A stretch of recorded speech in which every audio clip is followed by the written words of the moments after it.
마태복음 24장 10절에서 14절 우리 같이 시작. 그때에는 많은 사람이 실족하게 될 것이며 서로 잡아서 넘겨주고 서로 미워하겠으며 또 많은 거짓 선지자가 일어나서 많은 사람들을 미혹하리라. 불법이 성행함으로 많은 사람의 사랑이 식어지리라. 그러나 끝까지 견디는 자는 구원을 받으리라.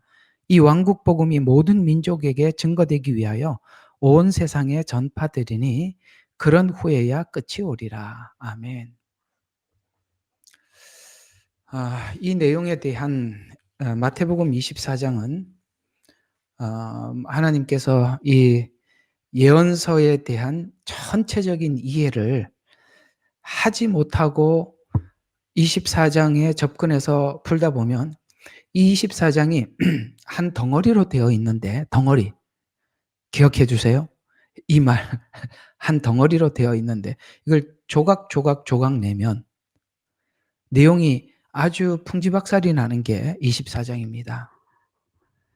왜 이게 한 덩어리라고 말씀을 드리는 거냐면은, 여러분 어떤 한 책을 한 권을 쓰려면 가장 앞에 목차가 나오지요.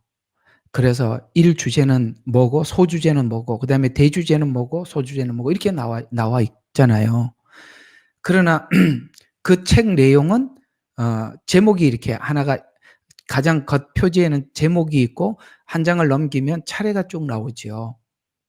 지금 여기 24장은 재림이라는 주제로 지금 하나하나 목차를 나눠 놓는 거거든요. 이게 한 덩어리인데 이걸 덩어리로 보지 못하면, 나누게 되면 이 시간들이, 여기 있는 24장에 있는 시간들이 중구난방으로 흩어진단 말이에요.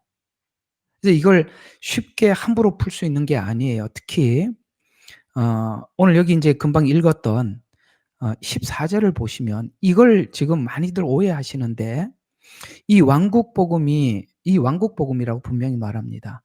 이게 킹제임스 번역이 정확한 겁니다. 천년 왕국. 왜냐하면 7년 환란이 끝나면 천년 왕국이잖아요. 그래서 왕국복음이라고 정확하게 적은 겁니다. 이게 아마 다른 성경에는 이렇게 왕국복음이라고 안 돼 있는 걸로 알고 있는데요. 모든 민족에게 증거되기 위하여 온 세상에 전파되리니 그런 후에야 끝이 오리라는 이 말을 덩어리로 보지 못하면, 이 7년이라는 시간 안에 덩어리로 보지 못하면 이렇게 생각하는 겁니다. 우리가 땅끝까지 가서 복음을 전해야 예수님이 오신다라고 이렇게 얘기를 합니다. 그렇게 이야기하는 단체가 인터콥입니다. 인터콥 하도 공공연연하게 이렇게 외치고 다니니까 그 단체 이름을 밝혀도 좋을 것 같습니다. 그러나 여러분, 온 세상에 복음이 전파되어야만이 주님이 오십니까? 여러분, 7년 환란에는 복음이 전파되지 않고 끝나는 건가요?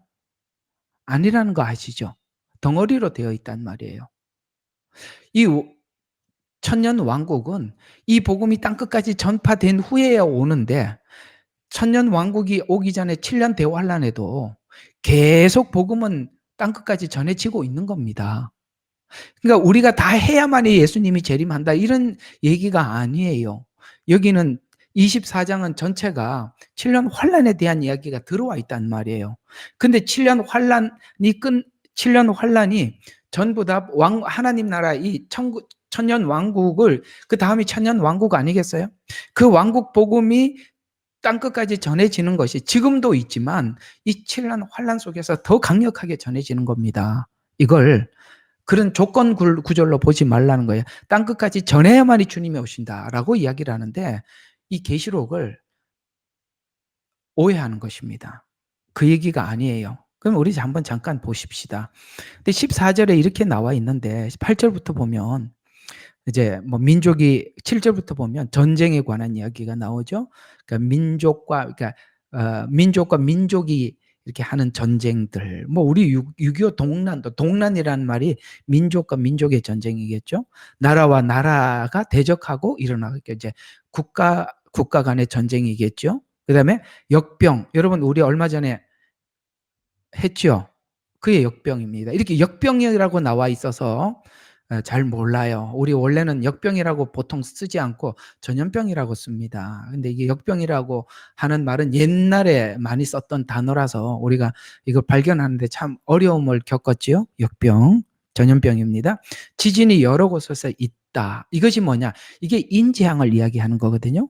인재앙이 끝나면 나팔재앙으로 들어가니까 이게 뭐냐면은 이 모든 것이 고통의 시작이라. 이 고통이라는 말은 나팔재앙의 전초전이라는 거예요. 시작점이라는 거예요. 우리 저번에 제가 그거 도표 꼭 외우라 그랬지 않습니까? 1, 2, 3, 4재앙, 인재앙을 1, 2, 3, 4 인재앙을 이야기하는 겁니다. 지금 여기까지는. 근데 그때에 너희는 그때의 사람들이 너희를 고난받도록 넘겨주며 죽이리라. 또 너희는 내 이름을 위하여 모든 민족에게 미움을 받으리라. 1차적으로 여기서 말하는 너희는 유대인들을 이야기하는 것입니다. 그러니까 이걸 막 그냥 우리 마음대로 풀면 안 돼요. 우리는 거기 접붙임을 받았기 때문에 함께 고난을 받는 것입니다. 1차적으로 여기서 말하는 너희는 예수님과 제자들 사이의 대화란 말이에요. 당사자들 빼버리면 안 되잖아요. 그래서 모든 민족에게 미움을 받으리라. 그때에 모든 민족에게 미움을 받아서 고난받도록 넘겨주고 그 다음에 너희를 죽입니다. 이게 양과 염소의 비유를 보면 내가 옥에 갇혔을 때 돌아봐 주었고 접붙임을 받은 교회만이 유대인들과 함께 하는 거예요.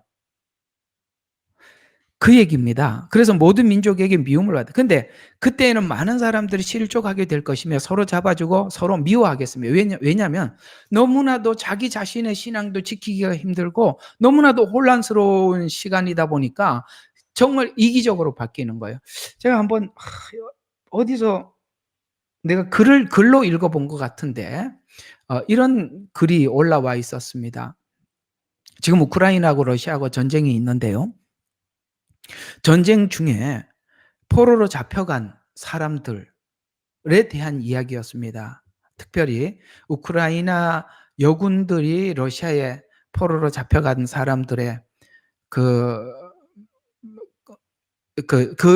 있었던 일들을 쭉 이렇게 적었는데 그 내용에 이런 말이 하나 있었습니다. 참 여러분 포로로 잡혀갔으니까 얼마나 상상할 수 없는 여러 가지 일들을 겪겠습니까? 그런데 그중에서 제일 어려운 게 뭐냐면 자기들끼리 싸우는 거랍니다. 러시아 여군들끼리. 왜냐하면 너무나도 척박하고 상황이 너무나도 절박하다 보니까 사람들이 여유가 없어지는 거예요.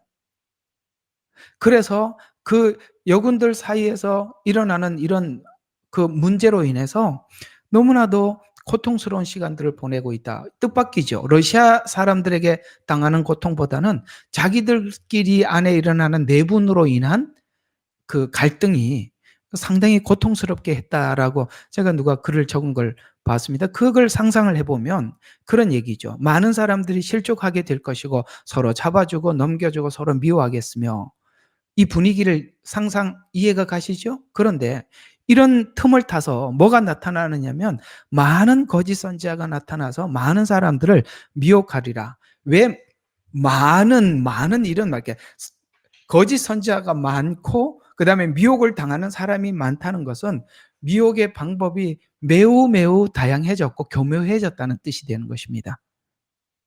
이해가 가지요? 옛날에는 이단이라고 해봐야 그냥 뚜렷하게 누구 이렇게 딱 있었어요. 그러나 지금은 그 이단이 너무나도 교묘해지고 너무나도 다양해져 있는 것입니다.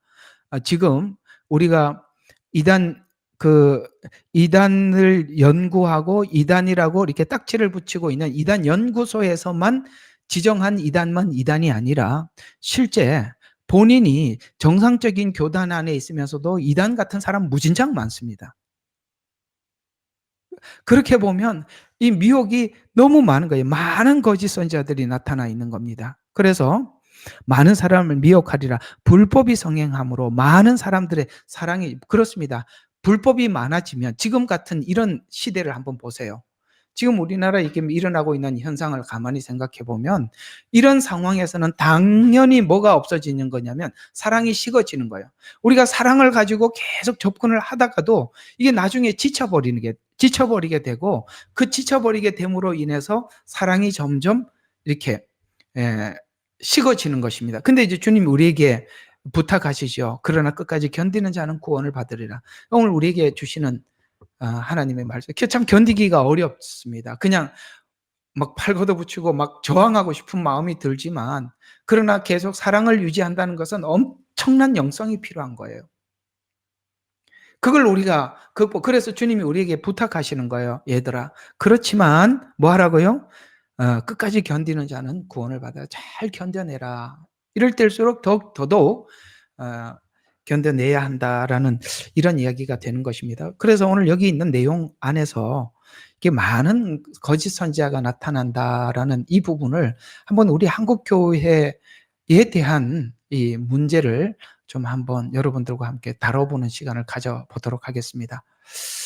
참 우리 모두 여기 이제 한국 사람들인데요.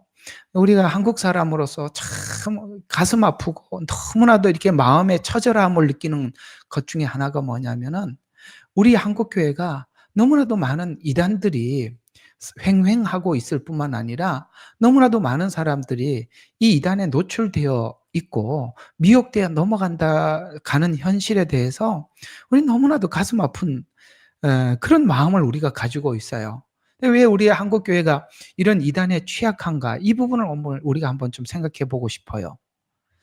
자, 성경에 대한 이해의 부재가 만들어낸 이단이 성도를 미혹하지만 사실 우리가 그렇게 이단들이 와서 미혹을 하는데도 넘어가는 많은 사람들을 봐야만 하는 이 상황은 너무나도 안타까워요. 그죠? 참 여러분들 중에 가까운 사람들 중에 누구는 여호와 증인에 가 있고 누구는 또 어디 가 있고 막 신천지 가 있고 아주 그냥 참 돌아다녀 보면 전도하러 다니는 사람은 신천지 아니면 여호와 하나님의 교회밖에 없고 그다음에 여호와 증인밖에 없고 진짜 교회는 전도하러 다니지도 않고 말이죠. 너무너무 안타까운 정말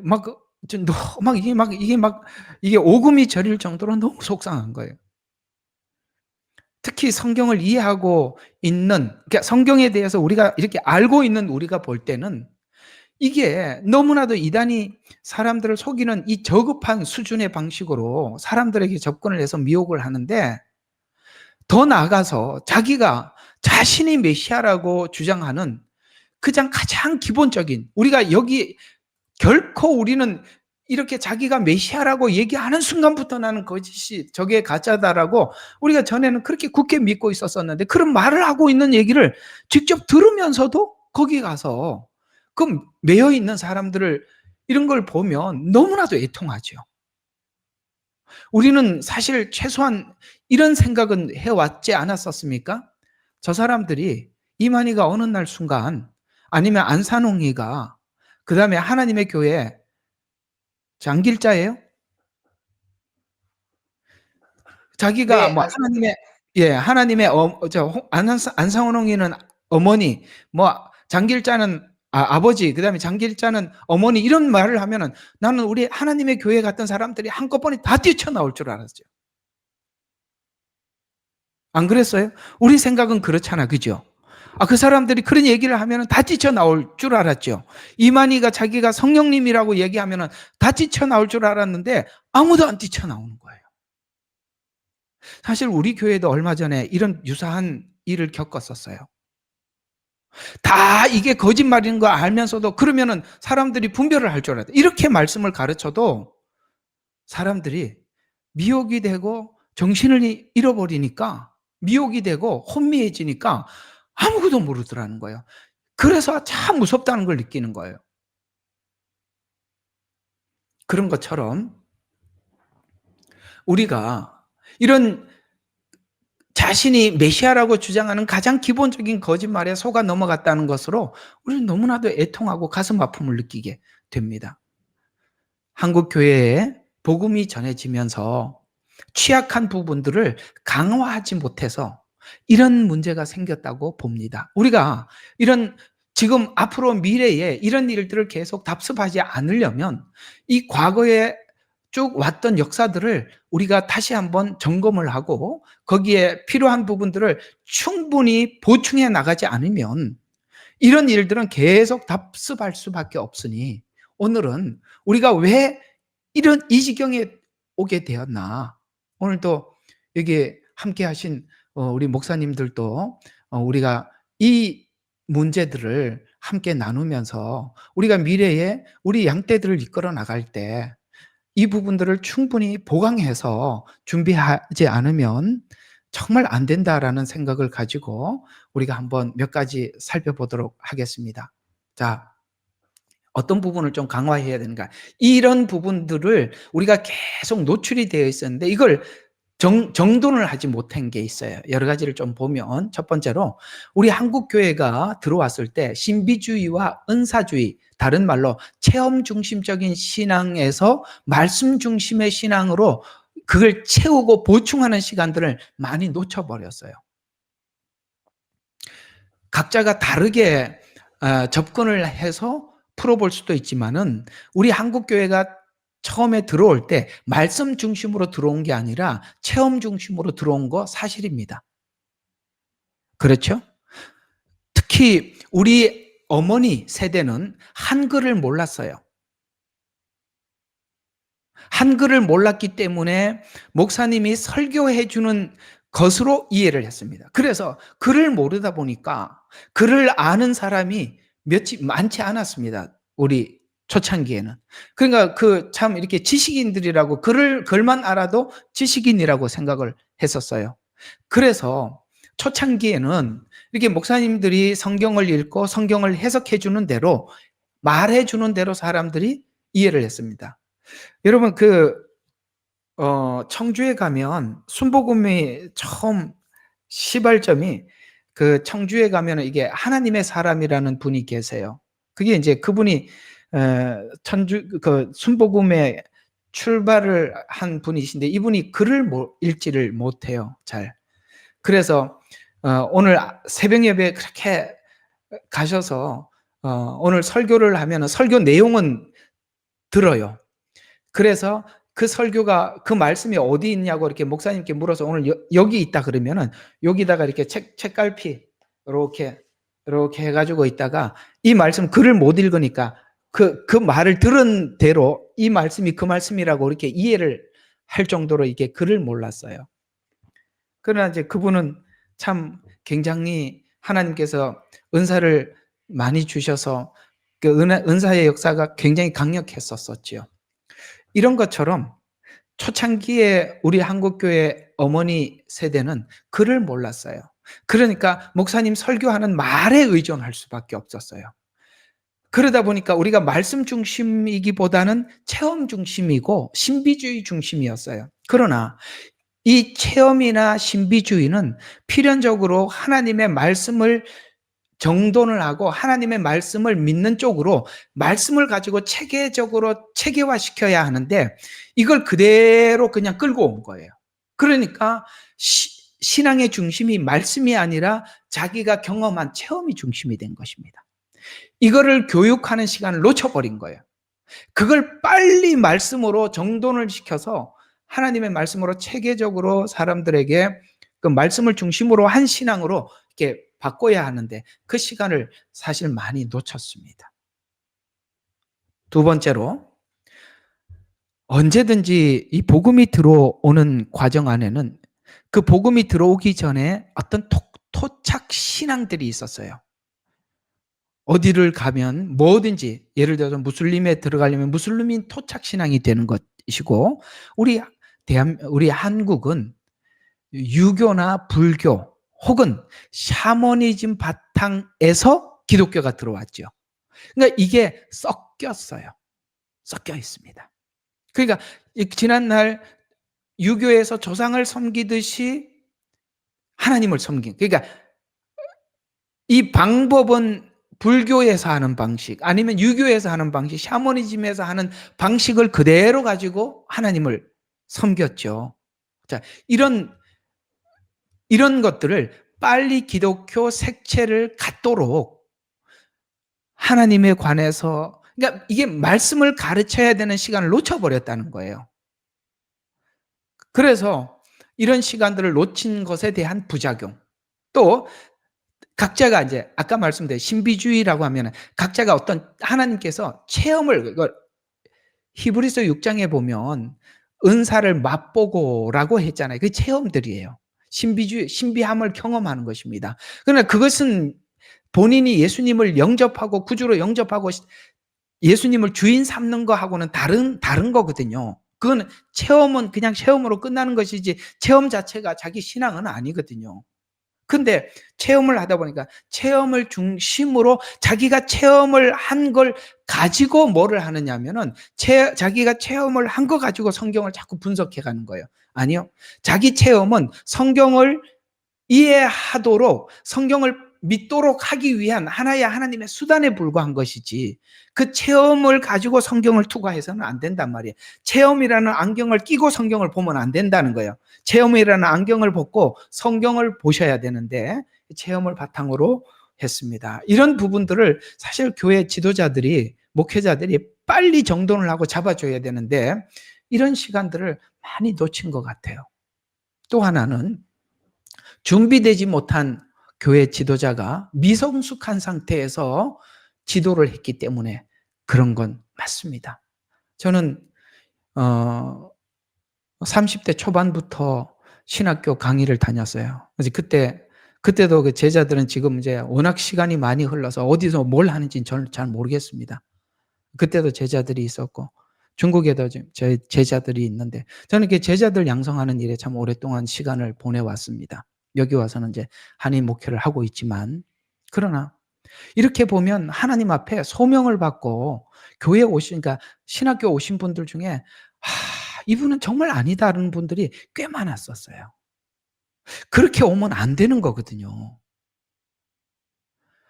한국에서 내가 강의를 할 때는 제가 그런 어떤 위치에 있지 않았기 때문에 그냥 교수로만 있었기 때문에 그걸 할 수는 없었어요. 뭐 건의는 학교에 할 수는 있었지만 중국에서 제가 신학교 할 때는 정말 아닌 신학생들은 제가 다 돌려보내고 진짜만 제가 그거 개선하는데 참 오랜 시간이 걸려왔었어요.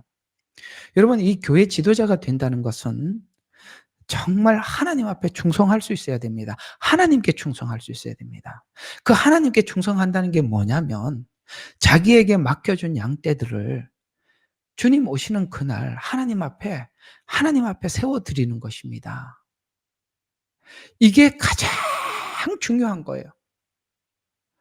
항상 내 마음속에 눌리는, 하나님 앞에 그 눌림이 있다면 여러분들 중에 한 분도 빠짐없이 다 예수님 오셨을 때 그 앞에서 우리 보지 않으면 저에게 그보다 더 큰 비극은 없는 거예요. 저는 정말 소원이 뭐냐? 하나님이 묻는다면 제게 맡겨준 양떼 다 하나님 앞에 세우는 겁니다. 난 이거 이외에는 아무것도 없다. 이게 하나님 앞에 부르심이에요. 그게 사명의식이에요. 양떼를 위한 충성. 이런 부분들이 너무나도 그게 부족한 거예요. 나는 너무 이상한 신학생을 만난 적이 있어요. 내가 같이 신학교 다닐 때 너무 이상한 신학생을 만난 적이 있어. 나는 그 친구를 내가 잊을 수가 없는데 내 지금도 어디 가서 뭐 하고 있는지 진짜 찾고 싶어요. 이 친구가 뭐라고 그러냐면, 야, 정말 이런 얘기하면 기절할 겁니다. 이제 그때 신학교 3학년 때인가 4학년 때인가 쉬는 시간에 밖에 와서 이렇게 다음 시간 들어가기 위해서 이렇게 바람을 쐬고 있는데 신학생이 이제 1학년인가 봐 이렇게 하나 왔어요. 물어요. 교회에서 집사예요, 전도사예요? 그래서 그때 이제 보통 저희들이 신학교 다닐 때는 뭐 어떤 교회는 그냥 전도사로 불러주기도 하고 집사로도 부르기도 하고 그래서 저희 교회는 그냥 집사라고 불렀기 때문에 예, 저는 교회에서 집사라고 사람들이 호칭을 합니다라고 했더니 나는 이런 질문 처음 받았네. 집사는 교회에서 월급을 얼마를 주니? 나는 그런 사람이 어떻게 신학교를 왔는지 알 수가 없어요. 지금도 어디에서 뭐 하고 계시는지 정말 찾고 싶어요. 너무 이게 말이 안 나와서 넋이 나가서 내가 너무 놀라서 근데 물어봤어요. 왜 왔냐고. 그랬더니 그 친구가 하는 말이 저기 그 저기 불교 대학을 가려고 하니까 중들이 월급이 얼마 없더라는 거예요. 그래서 이게 목회를 해야 이게 그 목회가 얼마나 편하냐. 이게 뭐 설교 일 주일에 한 번만 하고 나는 그래서 나는 내가 살다 그런 사람 처음 봤어요. 내가 안타까운 게 뭐냐면 이런 사람들을 왜 걸러내지 않고 받았냐 이거죠. 이게 한국 교회가 이렇게 무너지는 과정을 보면 어디서 많이 무너지게 되었냐면 이 신학교가 교육부에 등록을 하게 되면 신학교가 교육부에 등록을 하게 되면 국가에서 규정한 그 채점에 맞는 그 어떤 그 우리 그때 뭐 학력고사라 그랬나요? 맞나?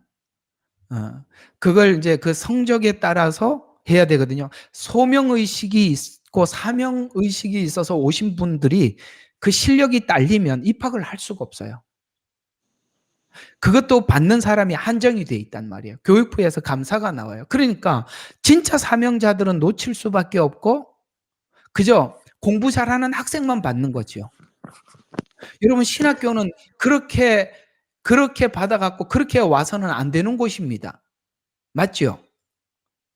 신학교는 소명의식에 의해서 사람을 받아들이는 곳이지 성적 좋은 순으로 받는 곳은 아닙니다. 그렇게 교육부에 등록을 하면서 진짜 사명자들은 다 놓쳐버린 거예요. 그래서 이 미성숙한 어떤 지도자들, 준비되지 않는 목회, 영적 역량도 너무나도 부족해서 이 목회자가 성도들을 잘 거느릴 수 있어야 되는데 참 이게 반대 현상이 나타나는 교회도 많아요. 성도들이 목사를 지켜주는 교회가 있어요. 참 양이 목자를 지켜주고 그런 교회가 있다니까요. 이러면 안 되잖아요. 왜? 영적 역량이 너무나도 부족하기 때문에 그래요. 또 하나는 소명의식이 너무나도 부족해요. 내가 뭘 위해서 하나님 앞에 부름을 받았는지 어떤 영역에 부름을 받았는지 알지를 못해요. 하나님이 왜 나를 불렀는지 모른다 이 말이에요. 또 사명의식이 너무나도 결여되어 있어요. 하나님이 나를 불렀다는 것을 모르는 거예요. 자기 스스로 온 것이죠. 가룟 유다가 자기 스스로 왔잖아요. 그렇죠? 사명의식이 없는 것입니다. 두 번째는 소명의식이 뚜렷해야 돼요. 그건 뭐죠? 하나님이 나를 어디에 쓰시려고 부르셨나? 이 두 가지가 분명하지 않으면 중간에 반드시 미끄러지게 돼 있어요. 반드시 중도에 하차하게 돼 있다 이 말이에요. 하차할 때 갈등하는 겁니다. 성경에 그렇게 말씀하죠. 빌어먹자니 부끄럽고 땅을 파자니 힘이 없구나. 배운 게 이거밖에 없는데 그래도 목회를 해야지. 그때부터 이 목회는 너무나도 하나님이 원하는 목회가 아니라 자기를 위한 목회가 되는 것입니다. 바로 이런 부분들, 소명의식이 결여되어 있고 사명감이 결여되어 있고 또 하나는 사람을 맹종하기 쉬운 권위주의로 맹종을 강요한 결과 우리 한국교회는 그저 이렇게 맹종을 많이 강요하죠. 무조건 이게 이유 없어. 그냥 저분은 하나님이 세우신 목회자니까 하나님의 종이니까 하나님 종 무조건 따라하면 돼. 그러니까 사람들이 그게 맞는지 틀리는지 확인도 안 하고 무조건 따라가려. 그러니까 이단이 그렇게 나와서 마치 많은 사람들이 따라가니까 맞다니까. 언제 한번 제가 설교를 유튜브에다 올려놨더니 누가 하나님의 교회에 있는 사람인가 봐. 그걸 쭉 밑에다가 막 답글을 달았는데 거기에 사람들이 엄청나게 많이 모여 있으니까 그건 큰 교회라는 거야. 모든 사람들이 지지하는 곳이니까 거기가 이단이 아니라는 거예요. 아니 그럼 사람이 많이 모이면 이단이 아닙니까? 이게 뭐냐면 맹종한 결과예요. 모든 사람들이 여러분 큰 교회 목사가 말을 하면은 다 옳은 말이고 작은 교회 목사가 말하는 건 틀린 말입니까? 이게 뭐냐면 사람 중심의 신앙이 됐다는 거예요. 이런 문제들이 오늘 이런 문제들이 쌓이고 겹겹이 쌓여서 오늘 이렇게 이단에게 무지막지한 공격을 받게 되었고 그 공격에 무방비 상태로 교회는 안타까워 발을 동동 구르지만 뭐 하나 할 수 없는 이런 상태가 되었다는 것입니다. 그러면 이런 문제들이 왜 왔는가? 첫 번째 하나하나 우리가 뭘 보강해야 되는가 살펴보면 첫 번째로 이 교리적인 무지를 깨워줘야 하는 것입니다. 교리적인 무지. 교리적인 무지는 해보니까 그래요. 교리적인 무지는 성도들에게 깨우치기가 엄청나게 방대한 작업이에요. 이게 보통 작업이 아니라 이걸 여러분들에게 설명해내는 것이 굉장히 어려워요. 그러나 이 교리적으로 무지, 그러니까 지금 한국교회 이단들은 많은 이단들이 이 교리적으로 무지한 것을 접근해 들어온 거거든요. 비유풀이네 뭐 이렇게 해가지고 뭔가 신비로운 뭔가를 설명해 주는 것 같지만 그 교리를 변형시키기 위해서 그건 밑밥을 깔아놓은 것에 불과한 것입니다. 그런 것처럼 이 교리적인 무지, 마치 우리가 진리를 알면 비진리는 자연스럽게 분별이 되는데 이 진리에 대해서 계속 설명을 안 해주니까 비진리가 왔을 때 그 비진리를 구분하지 못하는 것이죠. 왜 이 교리적인 부분들을 보강을 하지 못했느냐? 성경적으로 체계적으로 공부하기보다는 제가 이제 설명하는 대로 표현하자면 이 복음적인 내용을 계속 성경을 풀고 그 안에서 예수 그리스도를 증명하고 이렇게 계속 해야만 이 교리가 여러분도 모르게 서는 거예요. 여러분 있잖아요. 이렇게 여러분들이 이런 내용들을 계속 들으면 여러분이 지금 어떻게 나도 모르게 이게 교리가 세워져 가고 믿음에 대한 그 믿음이 이렇게 정착돼 가는지 여러분 지금은 우리끼리 모였을 때는 단언컨대 모릅니다. 그러나 가짜가 나타나면 여러분들이 금방 알게 돼요. 이걸 계속 듣는 한 여러분들이 가짜가 나타나면 저거 아니구나 하고 바로 분별이 된단 말이에요. 근데 우리가 진리 안에 있을 때는 진리를 말하니까 우리 서로는 잘 모를 수 있어요. 그러나 가짜가 나타나는 순간 저거 가짜다라고 바로 찾아낸단 말이에요. 그게 언제 가능하냐? 계속 진리를 들을 때 비진리가 지나만 가도 찾아낸단 말이에요. 우리가 그랬더라면 이 복음의 진리만 전했더라면 이렇게까지는 되지 않았을 것이에요. 근데 이 진리가 너무나도 전해지지 않다 보니까 비진리가 와서 마치 진리인 양 이렇게 둔갑을 하고 이렇게 탈을 쓰고 와도 우리가 발견하지 못한 것입니다.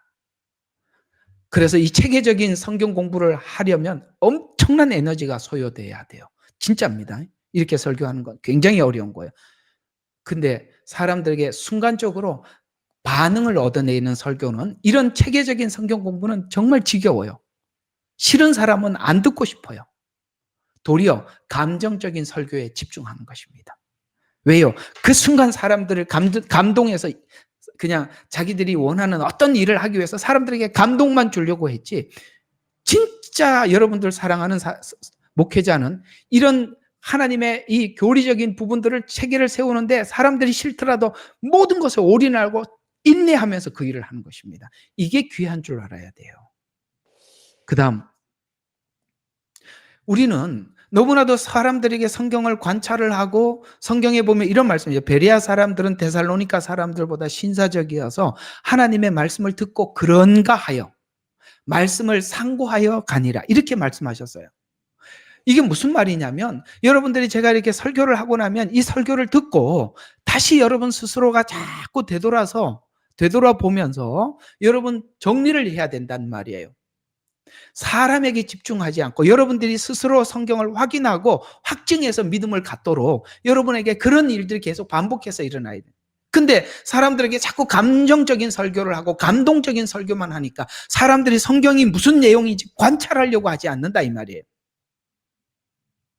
어제 목요일 날인가 어떤 그 미국에서 오신 목사님 그 이야기가 그 참 어떤 부분은 참 굉장히 일리가 있는 부분들입니다. 사실 설교를 하고 교회의 부흥을 생각하면 이 교리적인 설교 안 하게 되게 돼 있어요. 안 합니다. 이거는요 엄청난 대가를 치러야 돼요. 성도들이 별로 좋아하지도 않아요. 그 목사님이나 알면 되지 뭘 우리한테까지 설명하냐, 이러는 사람들이 대부분이지, 이런 이야기 끝까지 앉아서 인내해서 듣고 싶은 사람 별로 없습니다. 감정적인 설교를 하고 감동을 주면 사람들이 움직이잖아요. 교회를 위해서. 주머니에 돈이 나오잖아요. 그렇게 되게 돼 있다 이 말이에요. 그런 것만 하지.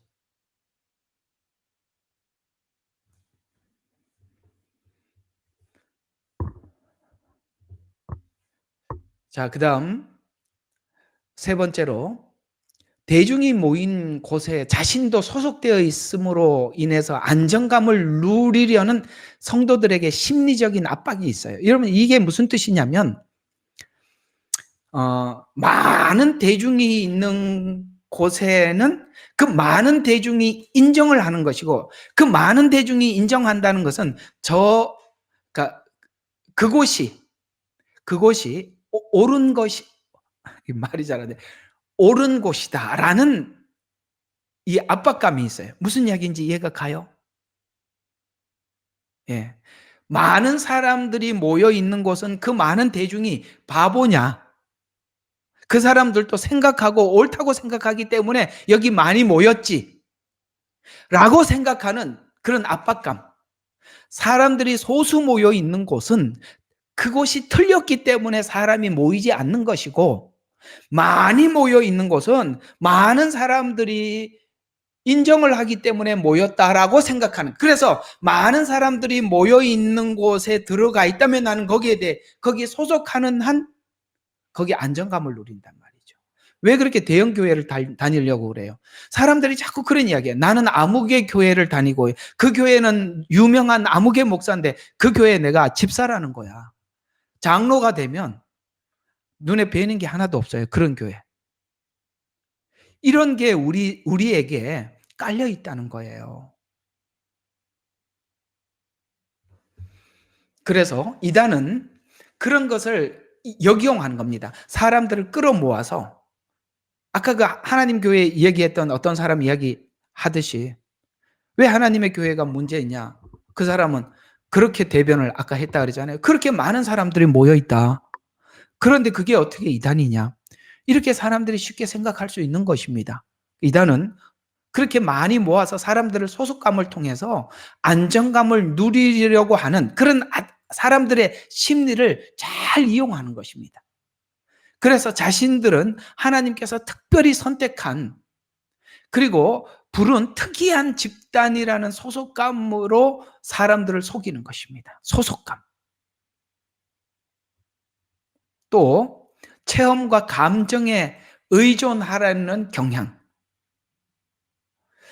자, 여기 보면 체험과 감정에 의존하려는 경향으로 인해서 말씀을 읽고 듣고 확인하는 방식보다는 감정적이고 직관적인 체험을 의존하려는 신비주의적 경향이 성경과 다른 주장을 하더라도, 왜냐하면 자기 체험, 신비주의 이런 것들이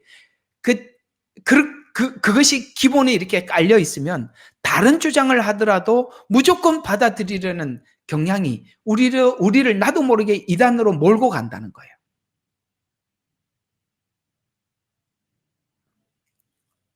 또 다섯 번째로, 성도들이 가지는 두려움, 그런 게 있어요.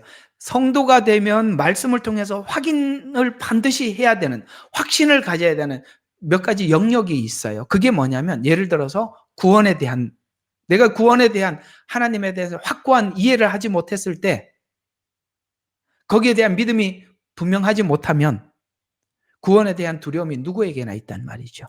그래서 이 구원에 대한 두려움, 혹은 지옥에 대한 두려움, 앞으로 다가올 환난에 대한 두려움, 이런 것들이 하나님 말씀 안에서 확고하게 내게 자리 잡혀서 믿음으로 딱 질서가 잡혀 있어야만이 흔들림이 없는데, 이런 부분에 대해서 정리가 안 돼 있고 믿음에 대한 확고한 의지가 부족하면 이런 거에 대해서 늘 마음에 찜찜하단 말이에요. 그래서 여기 가서도 들어보고 저기서도 들어보고 계속 찾는 거예요. 안정감을 누리려고. 그런 두려움을 가지고 있는 거를요, 이단이 너무 잘 알고 있어요. 우리 기독교인들이 가지고 있는 두려움의 약점들을 너무나도 잘 알고 있어요. 그래서 그 두려움에서 나올 수 있는 방법이 있다고 주장해서 그 사람들을 그 두려움에서 어떻게 끄집어내는지를 아주 체계적으로 짜요. 여러분 들어가 보면요. 왜 이단의 그 신천지가 사람들이 1단계 성경 공부, 2단계 성경 공부 이게 단계를 올리는지 아십니까? 그런 사람들이 여기까지 오면 사람들이 여기까지 가고 두 번째는 2단계, 3단계 그게 있어요. 그래서 그 단계가 올라갈수록 두 가지 효과를 누리는 것입니다. 첫 번째, 당신이 1단계 공부를 하고 2단계까지 올 만큼 우리가 설명하고 있는 교리에 대해서 이해한 사람으로 인정을 해주는 거예요. 여러분 사람들에게 그걸 인정을 받는 것에 대해서 얼마나 사람이 자부심을 갖는지 아세요? 그래서 우리가 이런 말이 있어요. 예를 들어서 어떤 교회에 5단계 성경 공부가 있다고 합시다.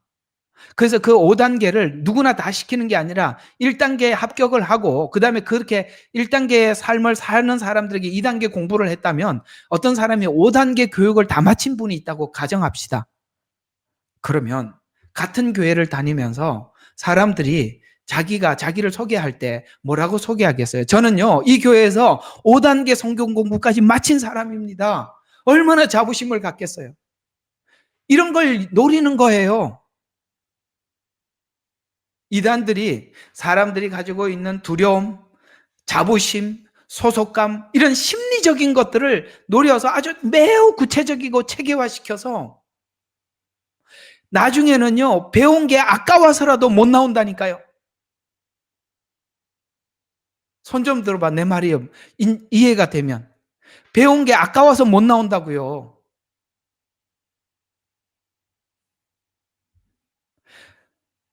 요한계시록을 설교하시는 분들도 그런 게 있어요. 요한계시록을 설명을 하는데 잘못 해석을 했어요. 근데 지금까지 연구한 게 아까워서 인정을 못 하는 거예요. 그런 게 있다니까요. 이런 것들이 우리 마음속에 있는 나름대로의 교만이고, 나름대로 교만입니다. 그건 교만이에요. 그런 것들을 적당하게 사단은, 이단은 사용하는 것입니다. 그 다음, 목양자가 감정적인 설교를 통해서 부흥을 노린 결과, 아까 이제 지나간 이야기지만은 한번 했지만은, 여러분 감정적인 설교는요 사람들 마음에 엄청나게 빠른 속도로 안에 말씀이 없어도 그 감정을 일으키는 게, 여러분 지성을 일으켜서 믿음을 세우는 것과 감정을 일으켜서 믿음을 세우는 게 뭐가 더 빠를 것 같아요? 여러분 바보가 아니면 감정을 세워서 일으키는 게 훨씬 속도가 빠릅니다. 여러분들에게 설교를 해서 여러분들을 이해시켜서 여러분 스스로 그걸 고뇌하고 하나님 앞에 체험해서 겪고 이러기까지 팔짱 끼고 쳐다보는 게 얼마나 힘든지 아세요? 그게 진짜 고마운 줄 알아야 돼요.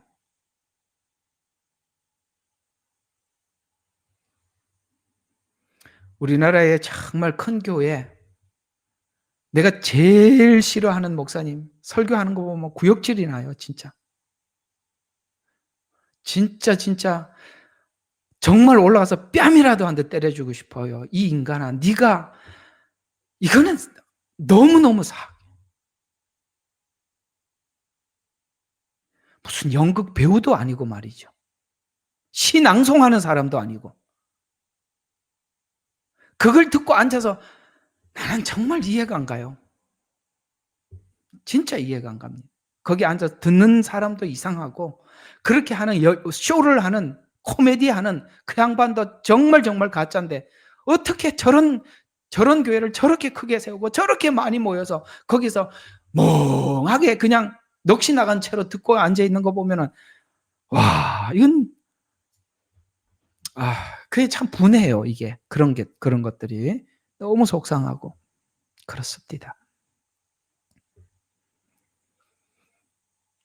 그래서 성경에서 설명하기 어려운 예언, 교리, 영성, 복음, 율법과 은혜의 관계, 구약과 신약의 관계와 같은 내용을 성도들에게 전달하기 위해서는 성도들을 가르치는 자를 믿고 긴 시간 함께 따라와 줘야 돼요. 여러분들이 이렇게 설명을 할 때는 여러분들이 긴 시간 믿고 따라와 줘야 돼요.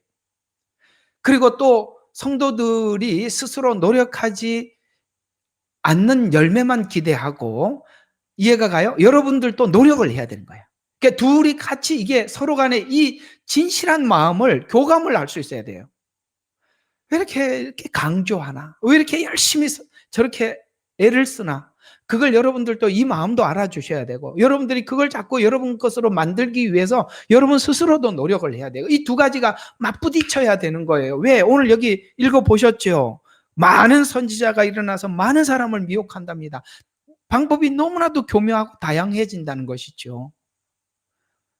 그래서 목양자는 자극적인 내용이나 감성적인 내용으로 성도들을 감동시켜서 교회 성장에 집중한 나머지 취약한 틈을 따서 이단에게 내어주는 결과를 우리가 지금 현 시대에 보고 있는 것입니다. 자, 그래서 오늘은 몇 가지만 이야기를 하고, 자, 그러면 정말 괜찮은 목양자가 누구인가? 이게 객관적으로 누가 이렇게 올린 걸 한번 제가 해봤습니다. 제 이야기가 아니니까 정말 질문을 했어요. 참목자는 어떤 유형의 목자인가? 이렇게 했을 때 사람들이 이렇게 대답하는 몇 가지가 있었어요. 그 공통적인 질문과 대답이니까 한번 일반적인 질문을 기준으로 보면 첫 번째로 이런 사람이라고 사람들이 생각한답니다. 가르침이 성경적인 가르침을 하는 자, 성경적으로 가르치는 자가 참목자라고 생각한다. 여러분들도 그렇게 생각하시죠? 그저 사람들의 감성이나 부추기고 순간적인 충동이나 주는 그런 메시지를 하는 사람이 아니라 정말 성경적인, 그래서 성경의 가르침을 정확하게 전해서 자신의 의견이나 개인적인 체험, 어떤 분이 이렇게 설교하면서 하루 종일 이번 주에 있었던 일, 1년 전에 있었던 일, 예수 믿기 전에 맨날 그런 이야기만 하고 앉아 있어요. 누가 그런 얘기 할 게 얼마나 많겠어요. 저희도 막 중국 선교 다니면서 배낭 메고 할 얘기 너무 많아요. 책을 써도 너무 많다고요. 그런 얘기 할 시간이 어디 있냐고. 예, 지금 성경 설명하기도 바쁜데. 매일 그래요. 설교하기 오기 전에 있었던 일, 어제 있었던 일, 맨날 그런 얘기만 하고 앉아있다. 그러나 성경을 가르치다 보면 우리가 성경을 설명하기에도 시간이 부족해요. 또 잠깐만요. 어디 소리가 나서 조금 여기구나. 자, 그 다음에 가르치는 내용이 복음의 그 중심을 가지고 있는 자가 좋은 목자라고 생각을 한답니다. 복음. 그러니까 모든 내용을 예수 그리스도와 결부시켜서 설명해 주는 사람. 그러니까 여러분들이 성경이 예수님에 관한 이야기라면 어느 부분에 가서도 전부 다 예수님에 관한 이야기가 나와야 되잖아요. 그래서 어디를 가든지 예수님의 이야기와 이렇게 결부시켜서, 우리가 흔히 말하는 이게 복음이라고 표현하는 것인데, 그 복음과 연결시켜서 설명해 주는 설교자, 그가 참 목자요 참 설교자다라고 사람들이 생각을 한답니다. 그래서 예수 그리스도의 구속 사역과 구원의 메시지를 중심으로 모든 사역을 전개하는 자. 세 번째로 참 목자는 하나님의 성령의 인도함을 받는 자라고 생각을 한답니다. 성령의 인도를 받고 성령의 능력으로 그 사역을 감당하는 것을 볼 때, 저분은 정말 성령님의 인도함을 받고 성령의 능력으로 성도들을 가르치는구나 라는 것을 성도들이 느낄 때 안정감을 갖는데요. 그런 것 같아요. 그죠? 저분은 그냥 성령님의 인도가 아니라 그냥 늘 자기 이야기 하는구나. 그러면 늘 불안해요. 마음이 항상 불안하죠. 그 다음에 섬기는 태도를 가지는 목회자랍니다. 그게 뭐냐? 늘 자기 자신은 낮추고 그리스도를 높이고 또 성도들을 섬기고 권위주의적이지 않고 겸손한 자세를 유지하는 사람이랍니다. 맞는 것 같아요.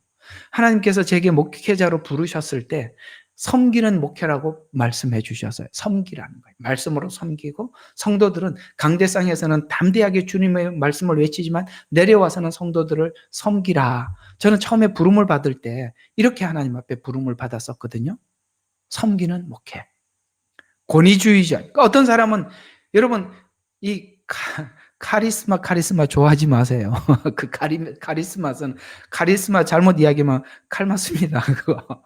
아니요. 카리스마는 여러분들이 앞에 서면은 여러분들이 확 휘어잡히는 게 아니라, 예수님은 너무나도 카리스마 있지만 그분은 이렇게 말씀하셨어요. 왜 사람들이 예수님께 이끌렸는가?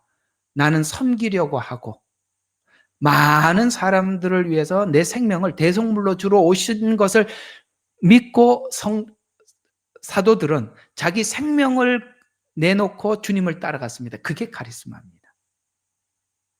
아시겠어요? 그가 하나님을 어떻게 섬기는지, 하나님을 어떻게 사랑하는지, 그걸 보고 성도들은 그걸 따라오는 게, 그게 바로 리더십이에요. 리더십.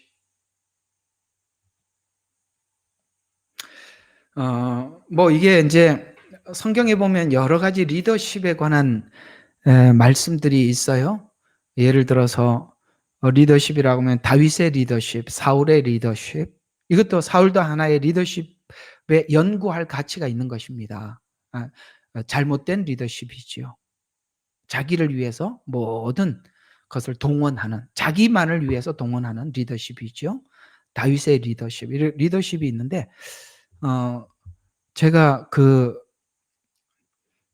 설교 시간에 이렇게 영화 이야기해도 괜찮죠?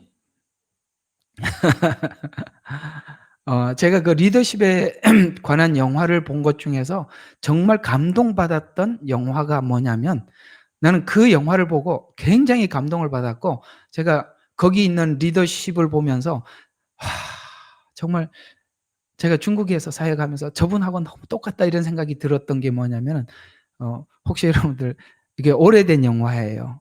그 War Soldiers라는 게 있어요. War Soldiers. 그게 뭐냐면, 그 미국의 이제 소령이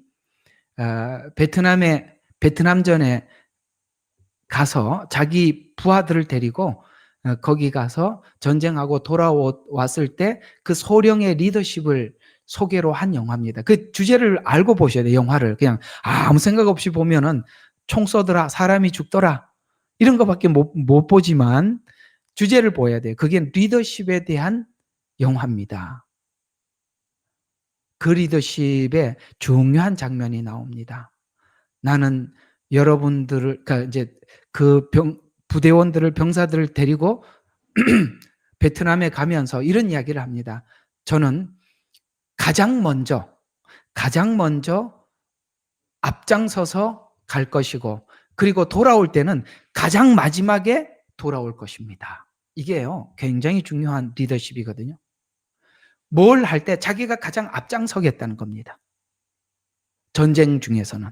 그러나 전쟁이 끝나고 난 뒤에는 아무도 남겨두지 않고 마지막 한 사람이 돌아올 때까지 자기는 남겠습니다. 그래서 가장 마지막에 제가 돌아오겠습니다. 그게 그 영화의 주제예요. 알고 보시라는 거예요. 예수님은 내게 맡겨준 사람 한 사람도 잃어버리지 않고 아버지께 다 올려드리겠습니다. 이게 예수님의 리더십이에요. 하나님의 사람은 이런 정신이 필요한 거예요.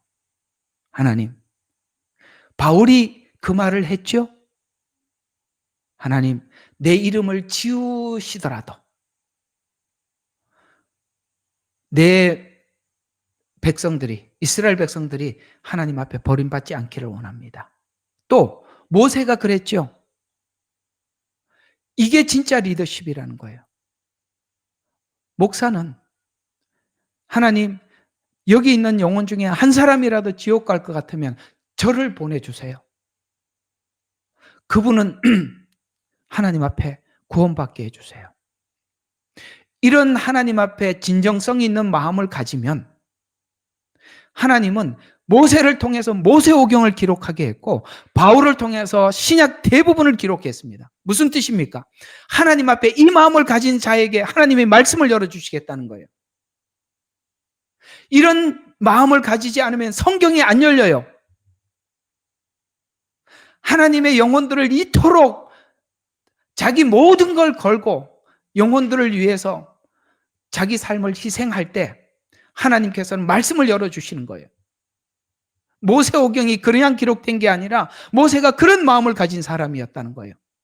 바울 서신이 그냥 기록된 게 아니라 바울이 그런 마음을 가졌기 때문에 말씀이 깊이가 있는 거예요. 말씀의 깊이는 이런 마음을 가질 때 하나님이 열어주시는 것입니다. 섬기는 리더십, 생명을 주러 왔다, 대속물로 주러 왔다, 주님은 그렇게 말씀하시는 것입니다. 두 가지 리더십이 있어요. 섬기는 리더십, 권위주의적인 리더십. 대략 우리 한국교회는 권위적인 리더십을 가졌지 섬기는 리더십들이 많지 않았어요. 그러다 보니까 사람에게 매여버리는 것입니다.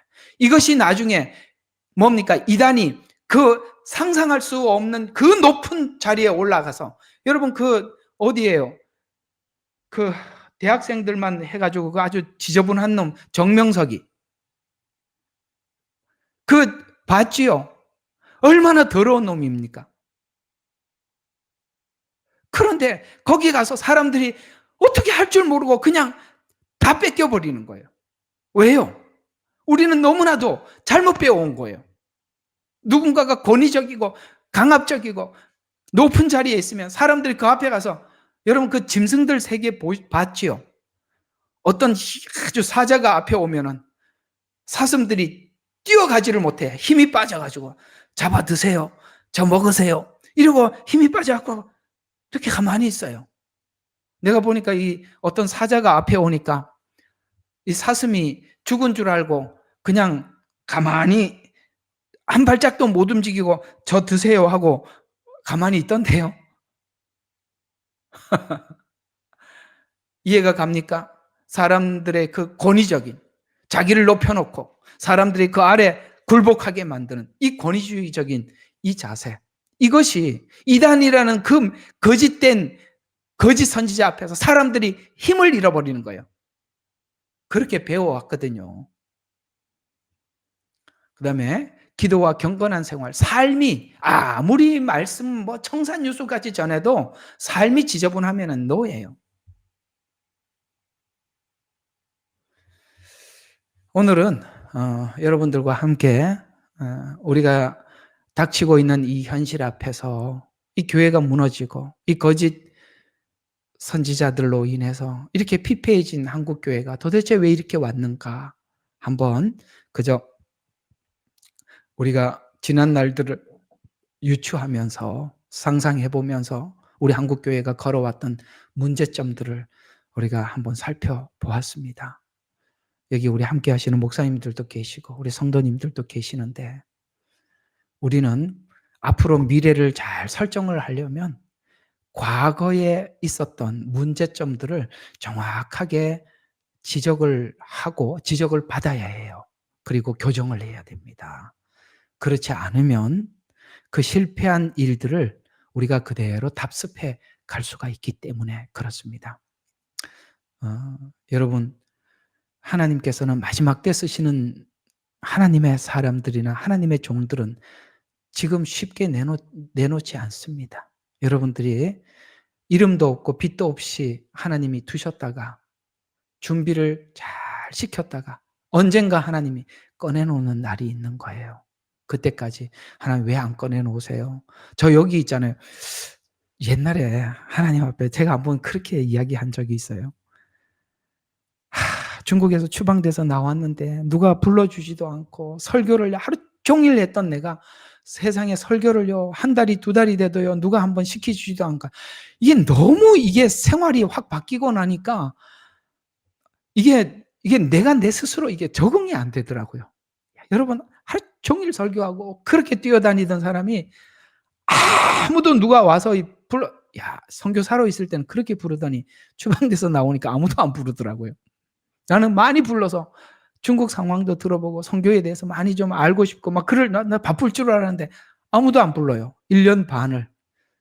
그러니까 제가 어떤 생각이 드냐면 처음에는 이런 생각이 듭니다. 하나님 제가 아깝지도 않으세요? 그냥 여기까지 쓰시고 이제 끝입니까? 이제 버리시려고 그러시는 거예요? 제가 아깝지 않으세요? 이렇게 하다가 나중에는 알았습니다. 안 할게요. 이래 되더라고요.